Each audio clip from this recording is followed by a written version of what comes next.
எந்த கேஸ் இது வரைக்கும் 5 மாசத்துல முடிஞ்சிருக்கு? ஆம்ஸ்ட்ராங் கேஸ் எடுத்துக்கங்க. முக்கிய குற்றவாளி. அவனுக்கு எல்லாருமே தெரியும். அவன வந்து அவன் கத்தி தான் வச்சிருந்தான். அவன் கடைசியில கன் வச்சிருந்தான்னு சொல்லி அவன போட்டு தள்ளிட்டாங்க. எதுக்கு போட்டு தள்ளுனாங்க? அவன் பேசினா மத்தவங்கலாம் மாட்டிக்குவாங்க. உண்மையான குற்றவாளிகள் மாட்டிக்கொள்வார்கள்.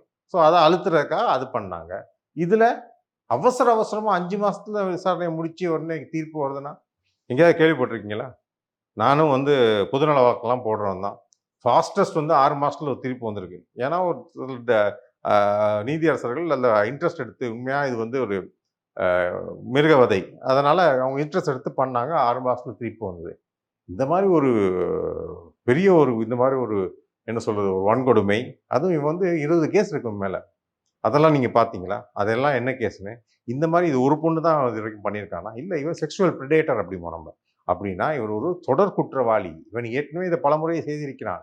இந்த மாரி இளம் பெண்களை இந்த தெய்வ செயல்னு ஒருத்தன பார்த்தோம் தெரியுமா? எங்க?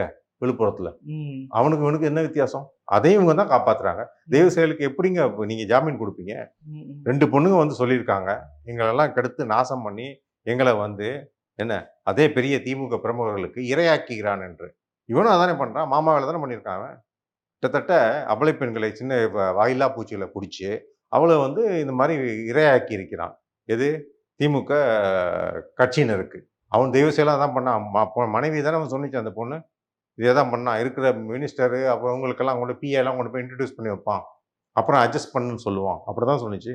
அதே தான் இவனும் பண்ணியிருக்கான். ஸோ இந்த சார் என்பவர் இந்த பெண்ணை வந்து இரையாக கொடுத்திருக்கிறான். அது முதல் தடவையாக இருக்காது. கண்டிப்பாக பல தடவை பண்ணியிருப்பாங்க. ஸோ அதெல்லாம் வெளிய வரணுமே. ஏன் வெளிய வரல? இது ம். நியாயமான கேள்வி தான். கேள்வி நியாயமான கேள்வி தான். ம். நான் அத வந்து தவறுன்னு சொல்லல.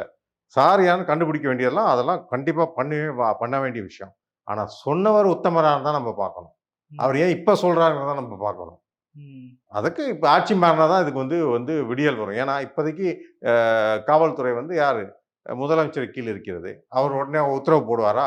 அண்ணாமலை இந்த மாரி பேசிவிட்டார். நம்ம மேல் அழுக்கு இருக்கிறது. மீண்டும் விசாரணையை தொடங்குங்கள் சொல்லுவாரா? யார் முதல்வர்? சொல்ல மாட்டார்.